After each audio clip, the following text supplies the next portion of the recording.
If you ever hear this signal, don't trust them. The transmission came through broken, wrapped in static and something colder than space itself, and Ethan Cross froze with his gloved hand hovering over the cracked console, breath fogging the inside of his helmet as the wind outside screamed across the dead world at nearly 80 miles per hour, carrying dust so fine it whispered against the hull like sandpaper against bone. His suit readout blinking in dim amber. Oxygen 38%. Core temperature dropping. Power reserves barely holding. But none of that mattered because that voice, human, unmistakably human, was supposed to be impossible. Earth was gone, burned down to silence years ago, and Ethan had buried that truth so deep he almost forgot what hope sounded like until now. His jaw tightened as he replayed the message again. The same warning, the same urgency, like someone had seen something they weren't meant to survive. And for a moment, he just stood there in the dim flicker of failing lights, listening to the echo of a species that no longer existed. Then the signal cut, replaced by a sharp spike on his scanner. Movement, half a mile out. Not debris, not storm drift, something alive, or trying to be. Ethan exhaled slowly, visor dimming as he stepped out into the frozen wasteland. Boots crunching over crystallized ground that reflected the pale twin moons overhead. Each step deliberate, each breath measured. Because out here survival wasn't about strength, it was about choosing which risks were worth dying for. The wind shifted and carried a faint metallic scent. Not rust, not decay, something cleaner, sharper, alien, and his instincts tightened as the silhouette came into view, half buried in frost and fractured plating. A figure too still to be standing, too intact to be wreckage. He approached with one hand near his sidearm, not drawing, just ready. Because out here hesitation killed faster than bullets ever could. The closer he got, the more details came into focus. The faint shimmer of skin, not quite human, a subtle glow beneath the surface like light trapped under ice. And then he saw her eyes flicker open. Not fear, not relief, something far colder. Assessing, calculating, a predator forced into stillness. And before he could speak, the low hum of energy charged the air between them as a blade of light formed inches from his chest, steady despite the tremor in her arm. One more step, human.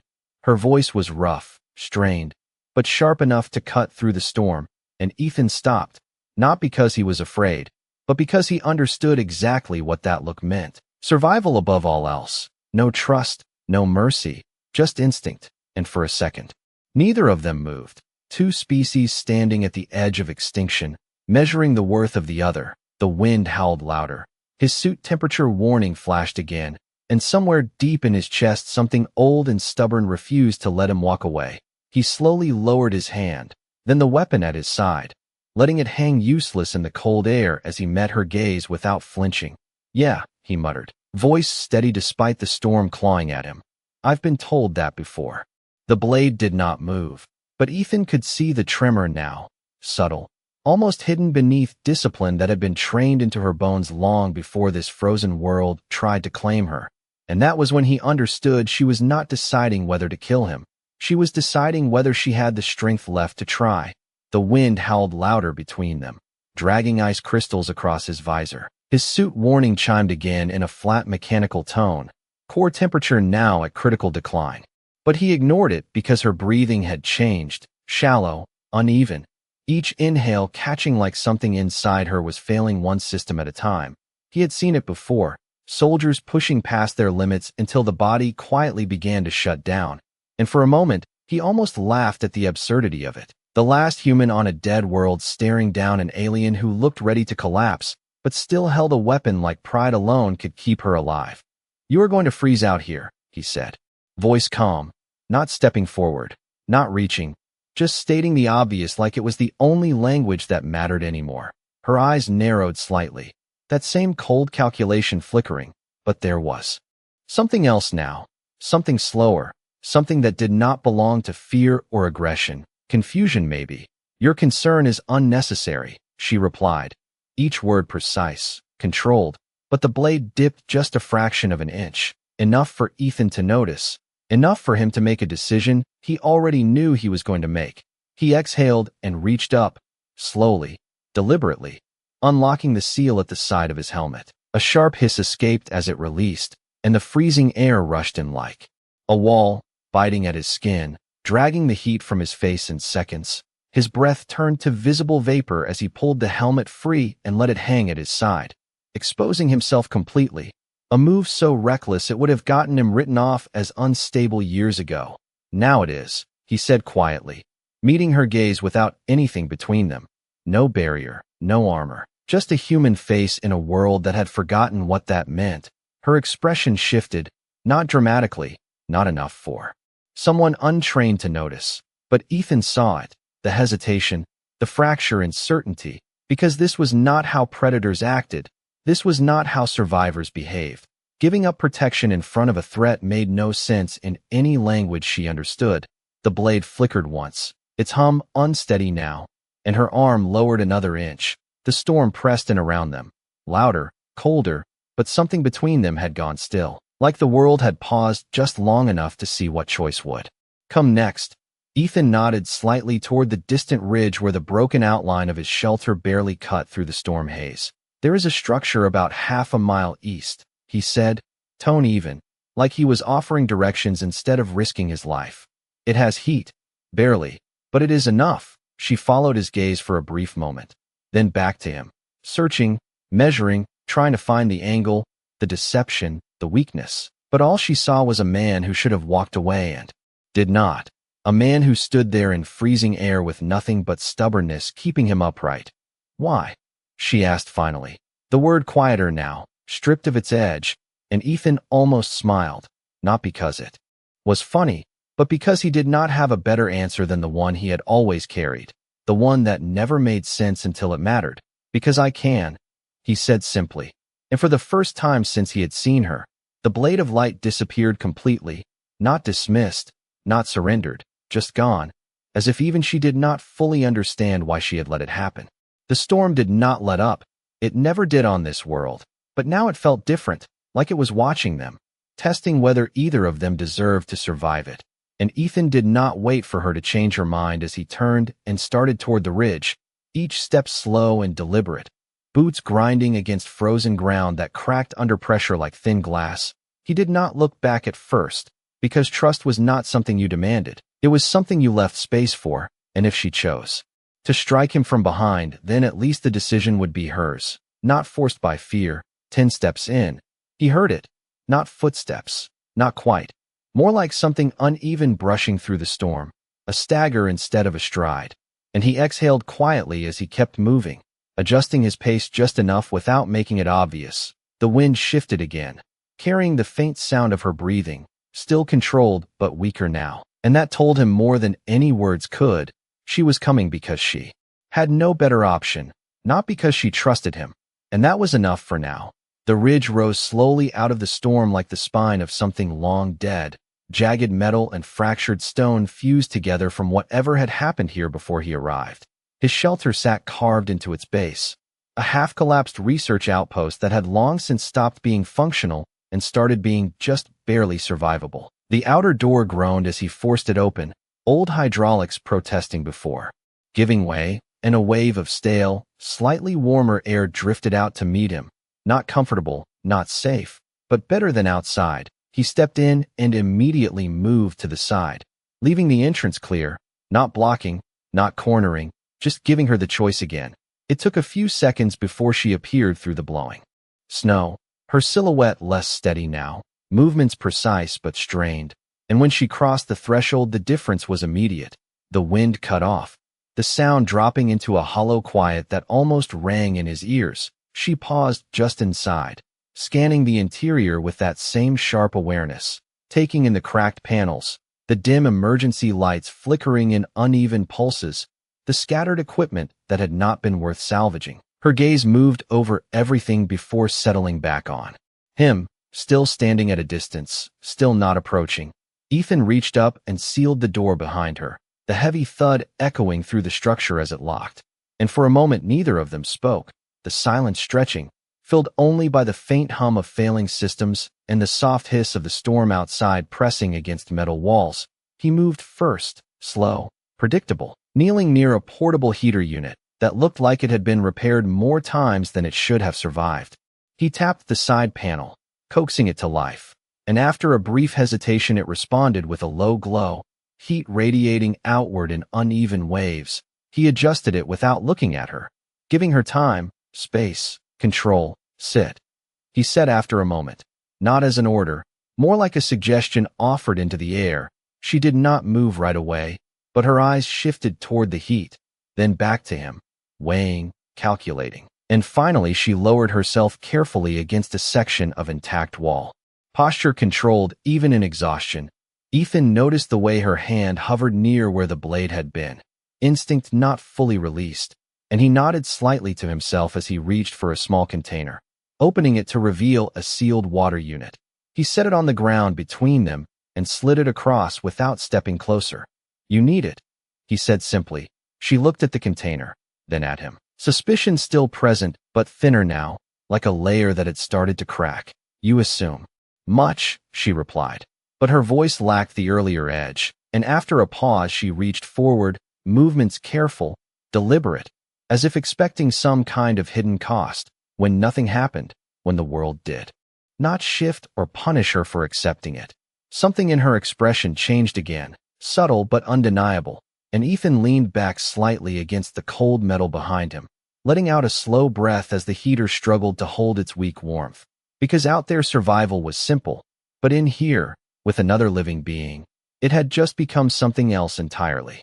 The heat from the unit did not spread far, it never did, but it created a small pocket of warmth that felt almost unnatural after hours in the storm, and Ethan could see the way she leaned toward it without realizing, subtle, instinctive, like her body had made the decision before her mind allowed it. The water container remained in her hand, unopened, her gaze still flicking between it and him as if expecting it to reveal some hidden mechanism, some delayed consequence, and he almost said something, almost explained, but stopped himself because explanations were not what built trust out here. Actions were, and silence did the rest. He shifted slightly, pulling his pack closer and unfastening it with slow, deliberate movements, every motion visible, every action predictable, removing a small medical kit that had been patched together from too many different systems to count, its casing scratched, its seal imperfect but functional. He placed it on the ground and opened it, the faint sterile scent cutting through the stale air. "Your arm," he said after a moment, not looking directly at her, just stating it like he had earlier with the storm, like it was simply another fact that existed whether she accepted it or not. She did not respond immediately, her eyes narrowing slightly, as if the suggestion itself was something to be evaluated. "It will stabilize," she replied, her tone measured, controlled, but he could hear the strain beneath it, the way her breathing still had not fully evened out, and he shook his head once, not dismissive, just certain. "Not out here it will not," he said quietly, adjusting the heater so the light fell a little stronger between them, illuminating the faint shimmer of her skin where the damage had disrupted its natural glow. It was not something human, not something he fully understood, but injury had a language of its own, and this spoke clearly enough. She watched him for a long moment, that same calculation returning, weighing risk against necessity, pride against survival, and he could almost see the moment the balance shifted, slow, reluctant, but real. Her hand moved, just slightly, not reaching out fully, just enough to acknowledge the possibility. Ethan did not rush it, did not close the distance immediately. Instead, he waited, letting the moment settle, letting her choice remain hers. And when he finally moved, it was careful, measured, stopping well within her line of sight before lowering himself to one knee, keeping his posture open, non-threatening, the medical kit between them like a neutral ground neither of them fully trusted. "If you try anything," she said softly, not a threat this time, more like a statement of what she believed she should say, and he almost smiled again, not mocking, just understanding. "Then I guess you will find out I made a bad call," he replied, voice steady. And that seemed to confuse her more than anything else, because it was not bravado, not defiance, just acceptance of consequence, something she clearly was not used to seeing. Her arm shifted slightly, exposing more of the damaged area, and Ethan leaned in just enough to work, careful, precise, the tools in his hand moving with practiced familiarity, not aggressive, not invasive, just repairing what he could with what little he had. He could feel her watching him the entire time, Every movement tracked, every touch anticipated, and he made sure there was nothing sudden, nothing unpredictable, just the steady rhythm of someone who had done this before, many times. For people who did not always trust him either, the silence stretched again. But it was different now, less sharp, less defensive, filled instead with the quiet focus of survival shared rather than opposed. And after a while, when the immediate work was done and he leaned back slightly, giving her space again, she spoke, her voice lower, steadier than before. "You act as if loss does not matter to you," she said, not accusing, just observing, and Ethan let out a slow breath, the words settling somewhere deeper than he expected, his gaze drifting briefly to the dim light reflecting off the cracked walls before returning to her. "It matters," he said finally, tone quiet, certain. "It just does not get to decide what I do next." And for the first time since she had entered the shelter, she did not immediately look away. The heater's glow steadied into a dull orange pulse, casting slow-moving shadows across the cracked walls as the storm pressed harder outside. A constant reminder that the world beyond this room had no patience for hesitation, and Ethan could feel the shift even before she spoke again. Not in her posture, not in her breathing, but in the silence itself. It no longer felt like a standoff. It felt like something waiting to be understood. He closed the medical kit with a soft click and slid it back into his pack, movements calm, unhurried, as if there was no immediate threat left to react to, though his instincts remained sharp, always listening, always measuring, because survival did not stop just because the moment felt quieter. "You remove your protection," she said after a while, her voice steady now, no longer strained, her gaze drifting briefly to the helmet resting near his side before returning to his face. "You offer resources to a potential enemy, and you act without securing advantage." There was no accusation in her tone, only analysis, like she was trying to solve something that did not follow the rules she knew. Ethan leaned his head back against the cold metal behind him, eyes lifting toward the dim ceiling where a broken panel flickered in uneven intervals, and he let out a quiet breath that fogged in the weak light. "Yeah," he said simply, then after a moment added, "That is about right."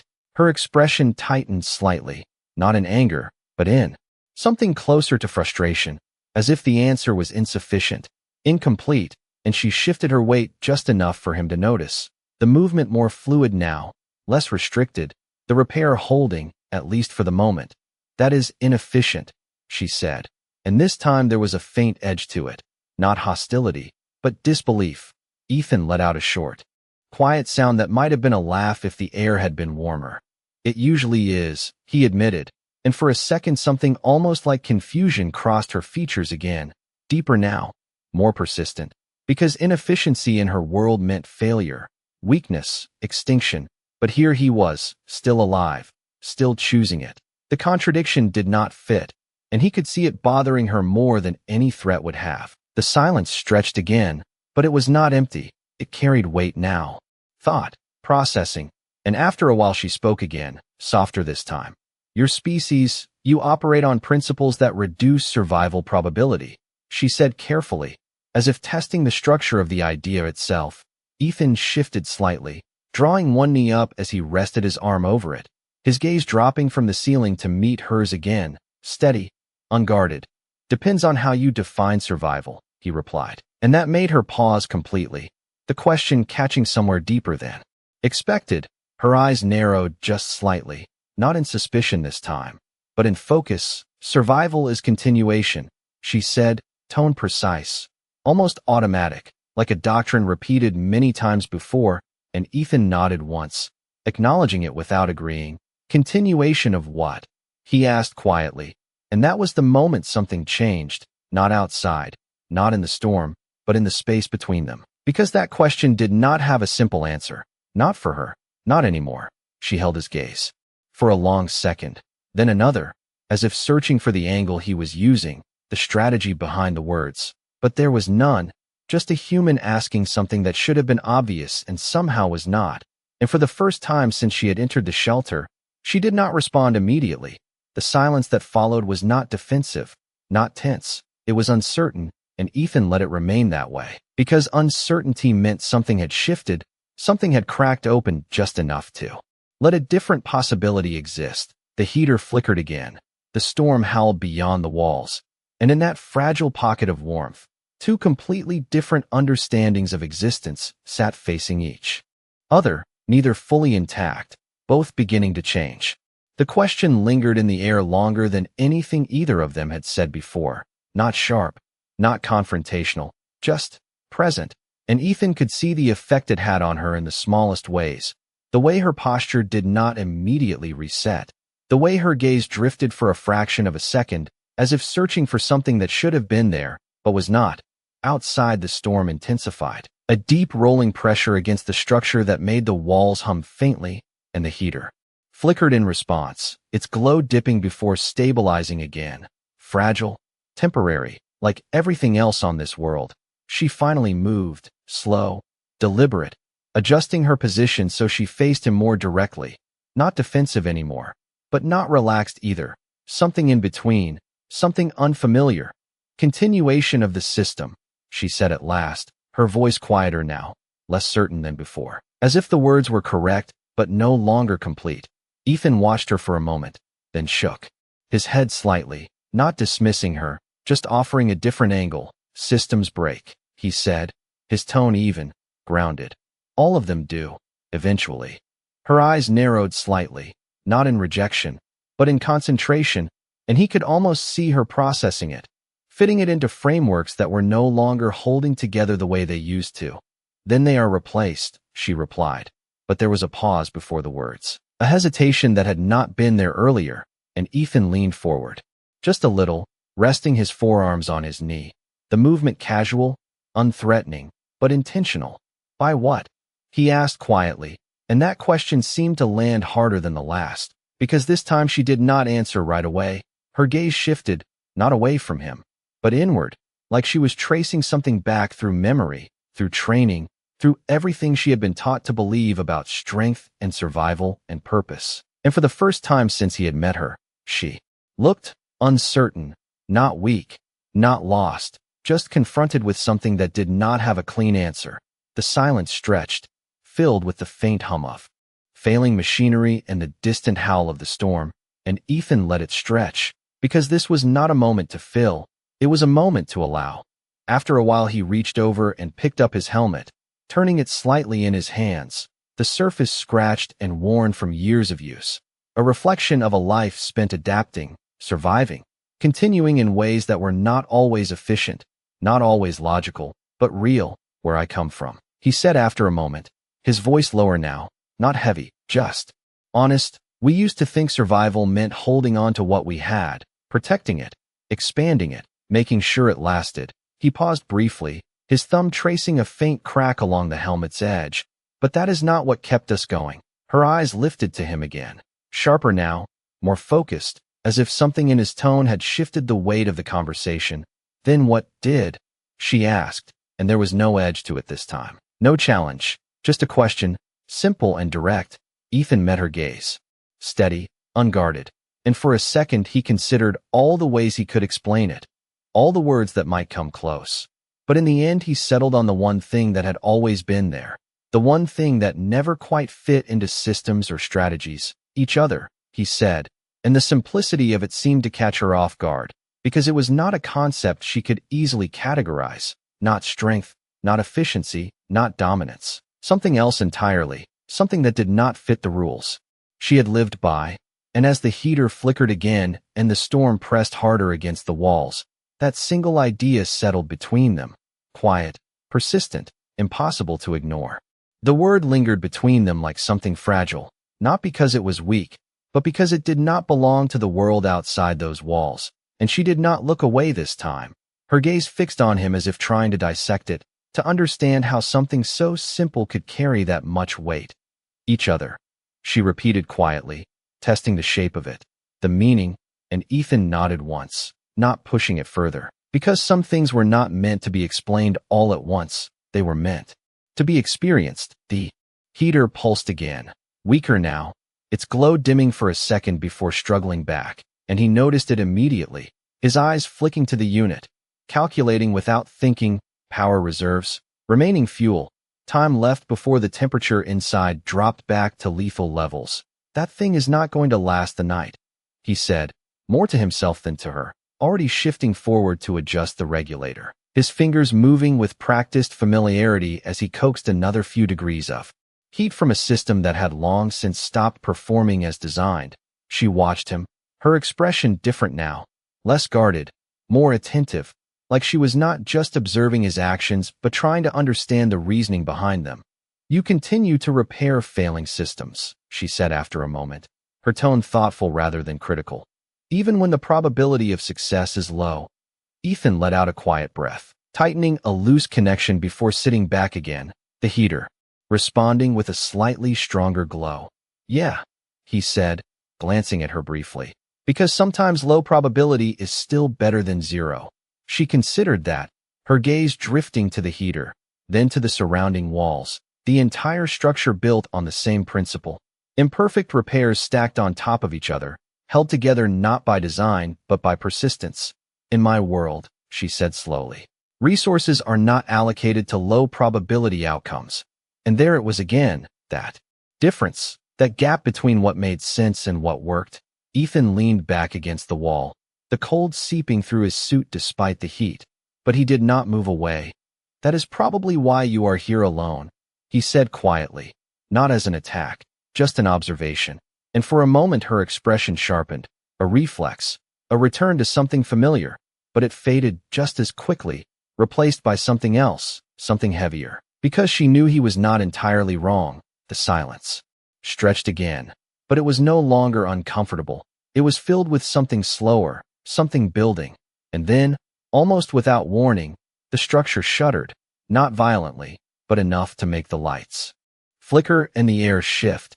Ethan's head turned instantly toward the far wall, his instincts snapping into place. Not fear, not panic, just awareness. That is not the storm, he said under his breath, already pushing himself to his feet, his senses tuning to the subtle changes in the environment, the faint vibration that did not match the wind outside, the slight shift in pressure that suggested something else, something moving beyond the walls. She reacted a second later, her posture straightening, the last traces of exhaustion pushed aside by instinct, her eyes narrowing as she focused on the same unseen disturbance.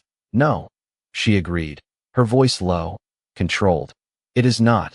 The heater flickered again, casting uneven shadows across the room as the faint hum outside grew just slightly louder, not enough to identify, but enough to feel, and Ethan glanced toward the sealed door, then back to her, their eyes meeting for a brief second, not as enemies, not even as strangers anymore, but as two beings who understood that whatever was out there did not care about the difference between them.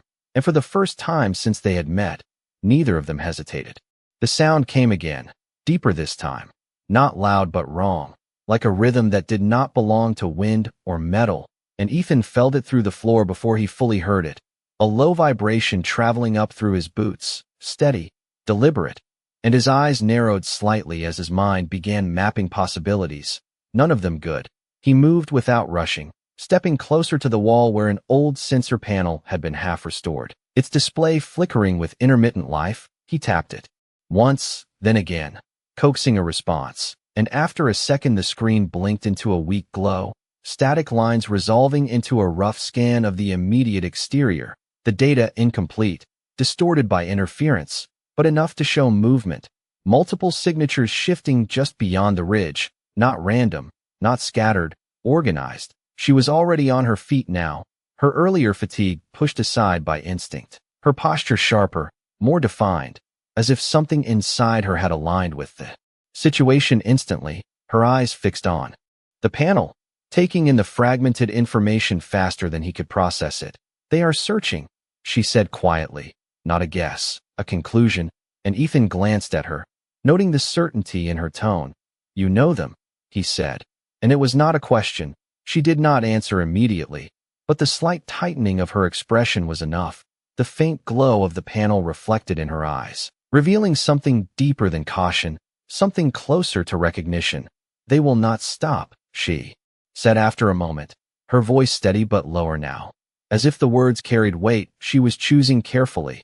Ethan let out a slow breath, his gaze returning to the shifting signals on the screen, calculating distance, speed, patterns. They were not moving like scavengers or random patrols. They were sweeping, systematic, narrowing.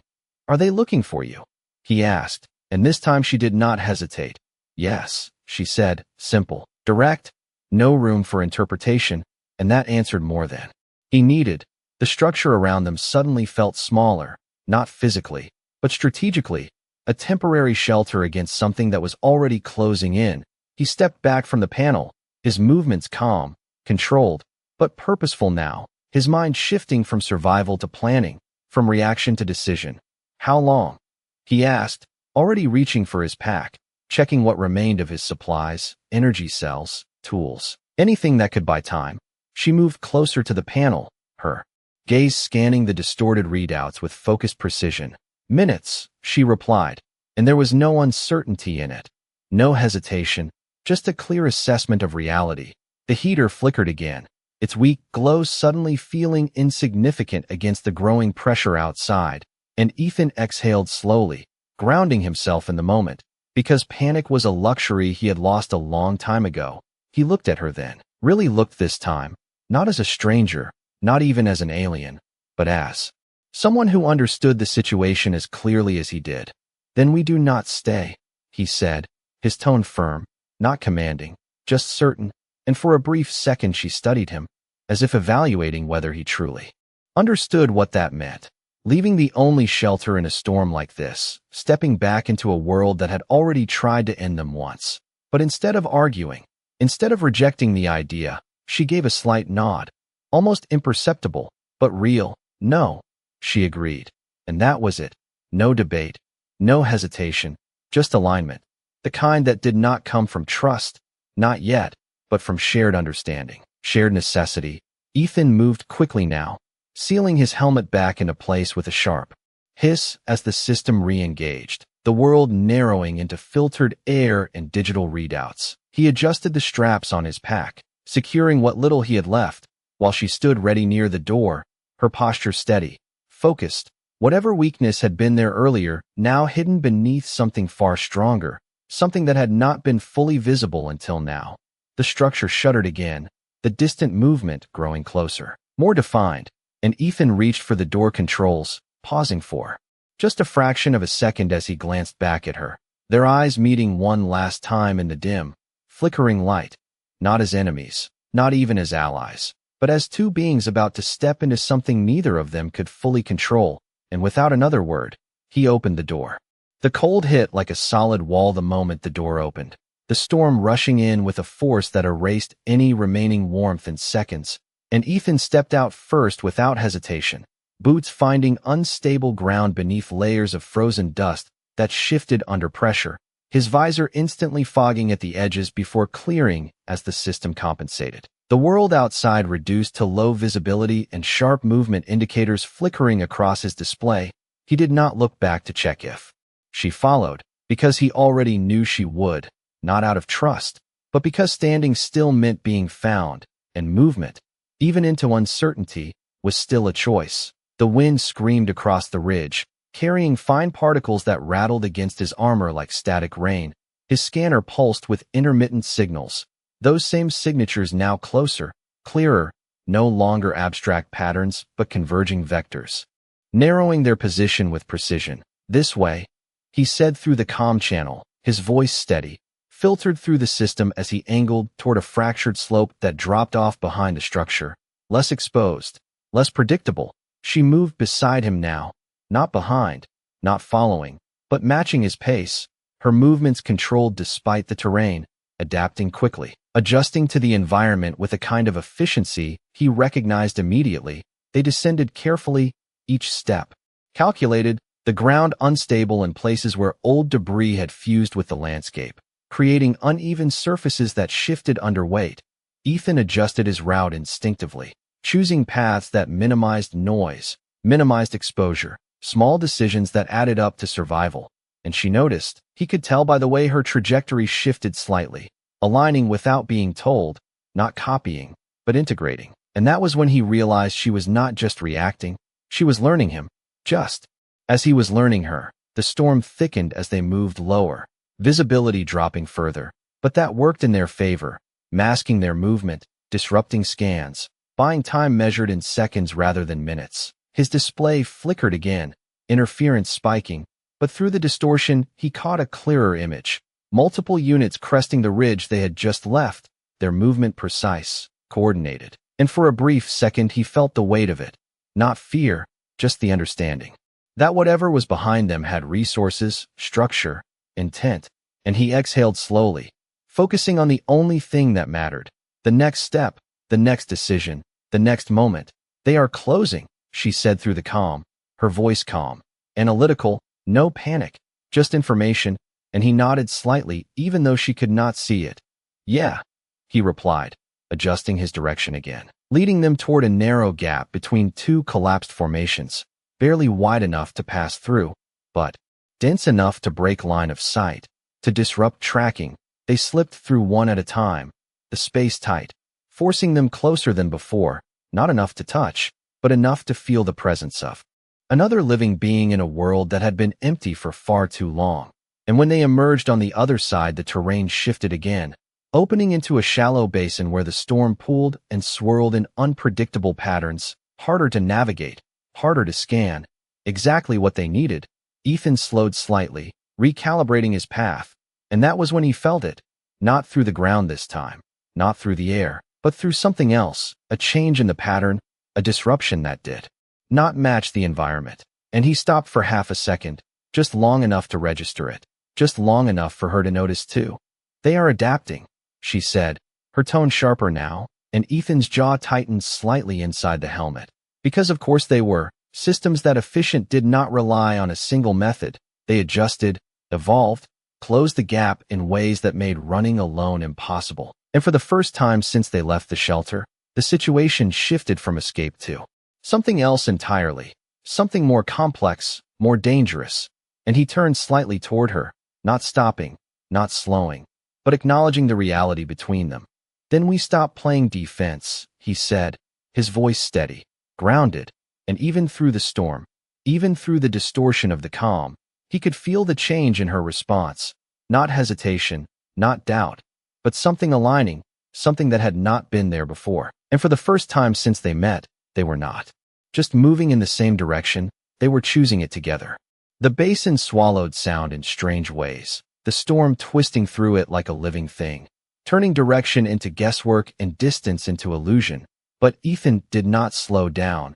He adjusted, recalculated, every step feeding into the next as his mind shifted fully into something sharper, something quieter, the kind of focus that only came when running stopped being enough. We cannot outrun them, she said through the calm. Not as doubt, just confirmation, and he nodded once, breath steady. Inside the helmet as his display pulsed with interference and partial signals that no longer mattered as much as the terrain around him. We do not need to, he replied, angling slightly toward a rise at the far edge of the basin, where broken structures jutted out of the ground at uneven angles, remnants of something older, something that had not survived whatever turned this world into what it was now. She followed his line of sight, her pace adjusting without hesitation. You intend to use the environment, she said, and there was a shift in her tone, not questioning, not skeptical, but recognizing the pattern. Ethan allowed himself a faint exhale. Environment, timing, and the fact that they expect us to keep running, he said, and even as he spoke he could feel the pressure behind them changing, the rhythm of pursuit tightening, becoming more precise, more confident. They had adapted, like she said, which meant they believed they understood the situation, believed they had control, and that was something he could work with. They reached the rise quickly, climbing over fractured metal that groaned under their weight, the storm thinning just enough to reveal a jagged cluster of collapsed structures ahead, their forms twisted into irregular shapes that broke visibility and distorted sensor readings. Ethan moved into the cover without hesitation, signaling her to follow with a small gesture, his movements becoming slower now, more deliberate, shifting from escape to positioning. She mirrored him almost instantly, her presence no longer just beside him but integrated into the flow, anticipating adjustments, matching rhythm, not perfectly, but close enough to matter. They will scan this area, she said quietly, crouching near a fractured panel that still retained faint energy signatures, her eyes tracking the environment with focused precision. Good, Ethan replied, glancing toward the edge of the structure where the basin opened behind them. That means they will commit. She looked at him then, really looked, and there was something different in her expression now, something that had not been there before. Not just understanding, but trust beginning to take shape, not complete, not unquestioned, but present. You are choosing to be seen, she said, and it was not disbelief anymore, it was recognition, and Ethan gave a slight nod. For a second, he said, already moving toward a position where the broken terrain created overlapping lines of sight, angles that could be used, manipulated, controlled. The storm shifted again, thinning just enough to expose the ridge behind them, and through the distortion of his display he saw them, silhouettes moving with precision, closing in exactly where expected, their formation adjusting, tightening, and for a brief moment everything aligned. The environment, the timing, their movement, his plan. He exhaled slowly, grounding himself in that alignment, because this was the moment that mattered, not the running, not the hiding. This, the choice to act instead of react. When they push forward, he said through the calm, his voice steady, measured, we do not meet them head on. She shifted slightly, positioning herself across from him, their lines of movement intersecting without crossing, creating space, creating options. We redirect, she said. And there it was, not his idea, not hers, something shared, something built in the space between them, and Ethan allowed the smallest hint of a smile inside the helmet, unseen but real. Yeah, he said quietly, eyes fixed on the approaching shapes as the storm swirled around them. We redirect.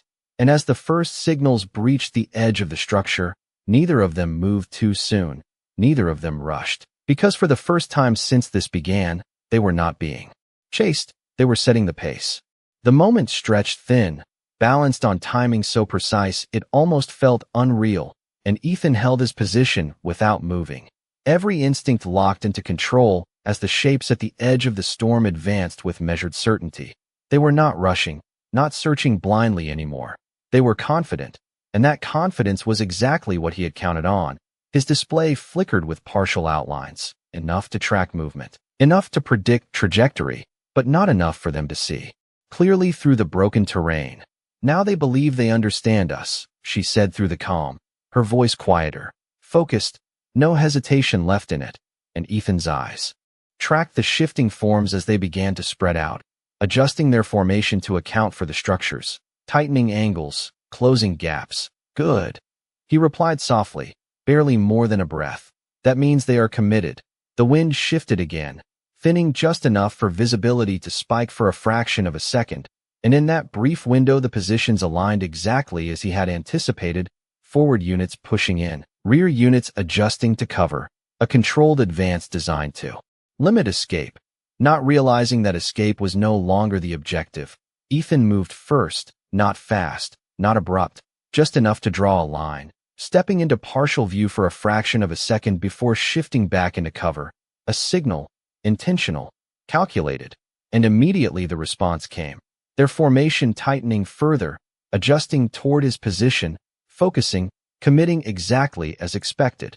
They are shifting toward you, she said, already moving, her path curving wide, not retreating, but repositioning, drawing the outer edge of their formation with her movement, and Ethan exhaled slowly, feeling the alignment lock into place, two vectors pulling against each other, forcing the structure of the pursuit to bend, not break, just enough.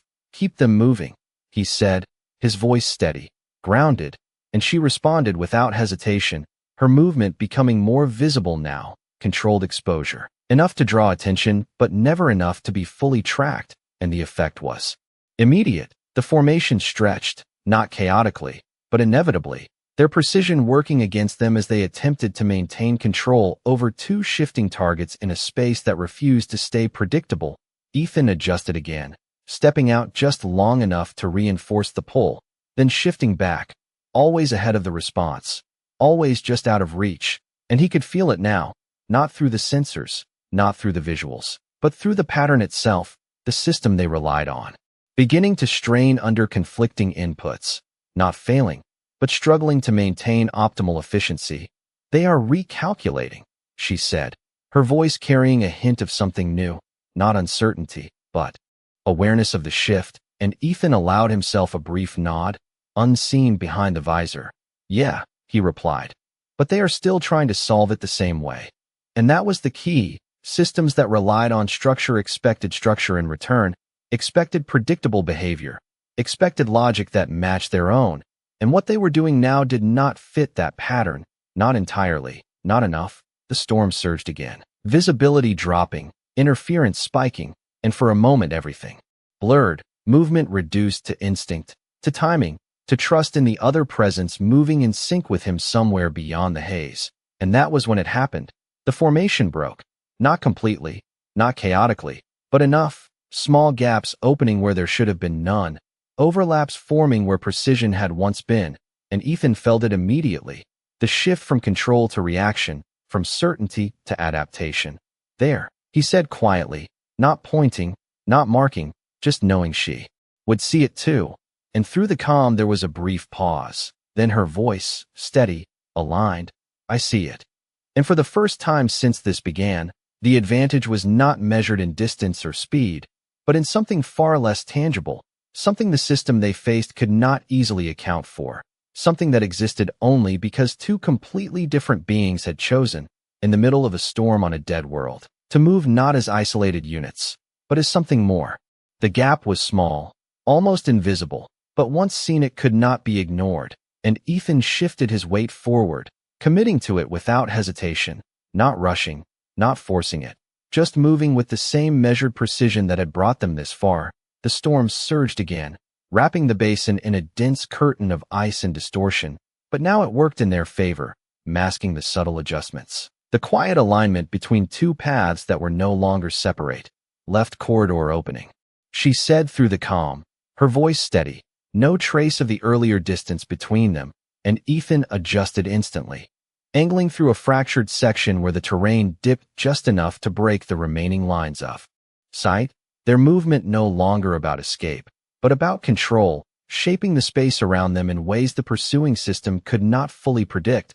Behind them the formation tightened again, attempting to recover structure, to correct the imbalance, but the delay was there now, fractions of a second that stretched into opportunity.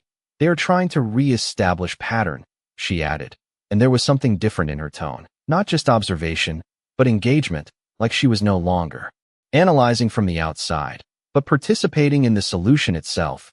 Ethan allowed himself a brief exhale, the rhythm of it all settling into something almost intuitive. Then we do not give them one, he replied, shifting direction again, not randomly, but deliberately irregular, movements that followed no single predictable logic, forcing adaptation after adaptation, each one slower than the last, each one costing them precision. The terrain shifted beneath them, rising into a series of overlapping ridges and collapsed structures that created a natural maze, visibility dropping further, sensors struggling to maintain coherence, and Ethan slowed just slightly, not enough to lose momentum, but enough to let the environment take over part of the work. The storm howled louder here, the wind twisting through the structures in erratic bursts that disrupted both sound and signal. And for a moment, everything narrowed to instinct, to timing, to trust in the presence moving in sync, just beyond the edge of his vision. You are changing the pattern again, she said, not questioning, not resisting, simply acknowledging, and Ethan nodded once. Even though she could not see it. So are you, he replied, and that was when it became clear. This was no longer his plan or hers. It was something shared, something evolving in real time, shaped by both of them.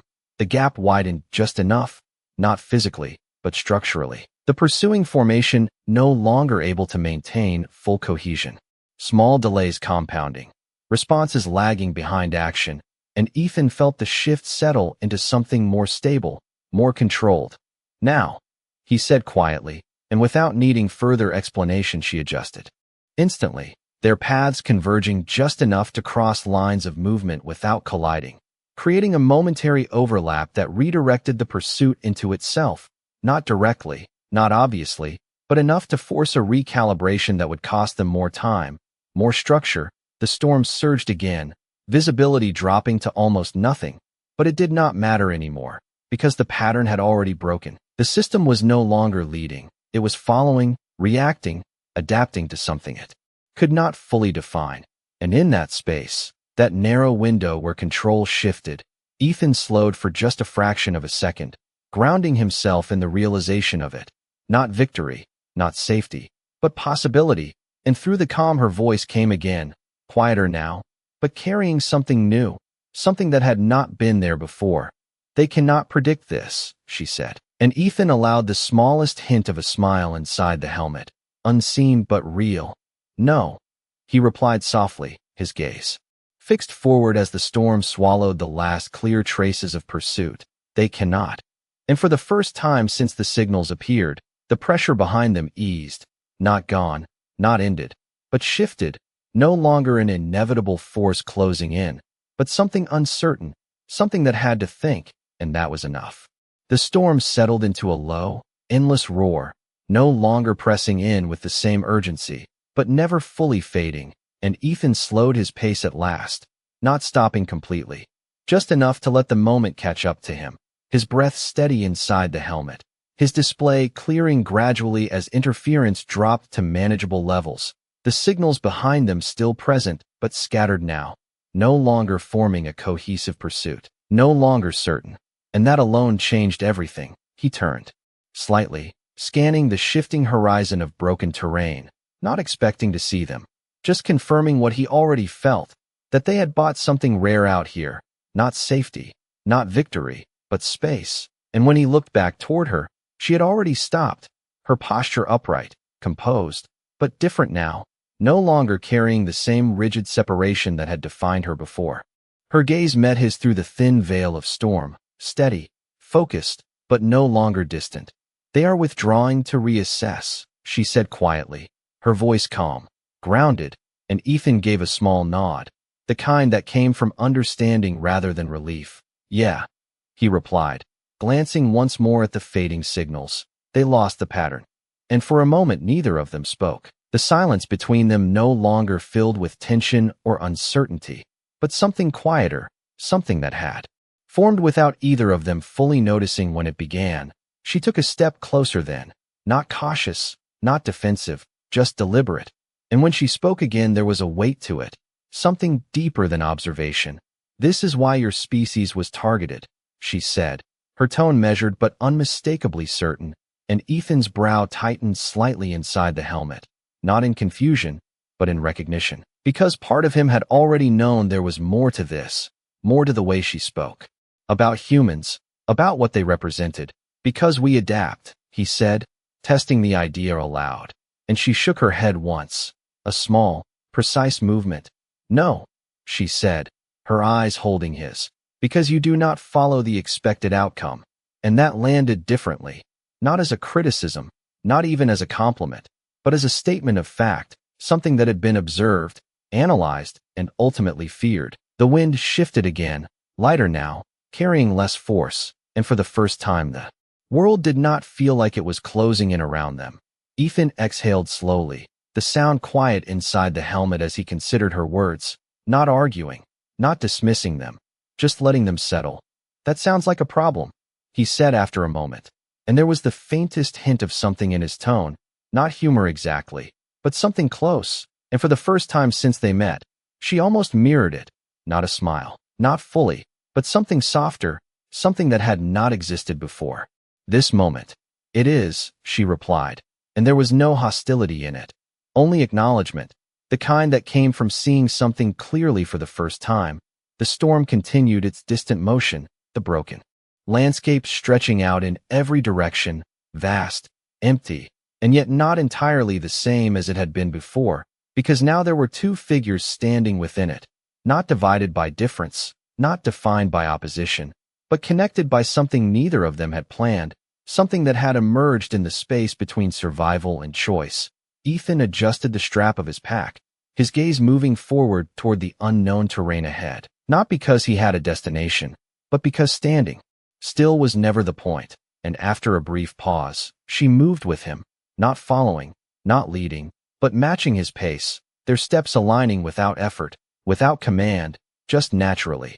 And as they walked into the shifting horizon, the storm carried their silhouettes forward, two shapes against an endless world that had tried to erase them, and failed, not because they were stronger, not because they were faster, but because in the end,